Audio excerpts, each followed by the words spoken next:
Hi everyone, ఈరోజు అయితే మరొక మినీ లాగుతో మేము ముందుకు వచ్చానమాట. ఈరోజు ఆఫ్టర్నూన్ అయితే మాకు లంచ్లోకి అయితే ఎగ్ టమాటా పులుసు అయితే చేస్తున్నానండి. నిన్న దొంగ దొరికాడని చెప్పి పార్ట్ 2లో చెప్పాను కదా. ఈరోజు పార్ట్ 3లో అయితే దొరికిన దొంగను ఏం చేసామనేది మీకు చెప్తానమాట. ఈరోజు అయితే ఏం చేసామంటే ఆ దొంగను ఎంత దూరం పరిగెత్తారంటే నైట్ అండి, టైం వచ్చేసి 2 అయిందనమాట. కరెక్ట్గా 2 నుంచి 3 వరకు మేము అలానే పరిగెత్తుకుంటూ వెళ్ళి పట్టుకున్నామండి. అంటే దొంగ బక్కగా ఉన్నాడనమాట, అందుకే తొందరగా దొరికాడండి. ఒక 4-5 జెంట్స్ కూడా ఉన్నారనమాట. అందరం కలిసి పట్టుకున్నాము. వాడిని అయితే చేతకు కొట్టామండి. కొట్టిన తర్వాత పోలీసులకి అయితే అప్పచెప్దాం అనుకున్నాం, కానీ అతనైతే కాళ్ళు పట్టుకొని బ్రతికినాడనమాట. ఆ పక్కన ఊరైనంటండి, అందుకని చెప్పి వదిలేసాము.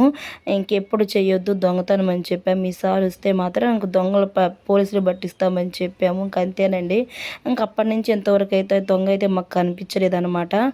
దగ్గర పల్లెటూరులోనండి, మేము ఉండేదైతే టౌన్లో అనమాట.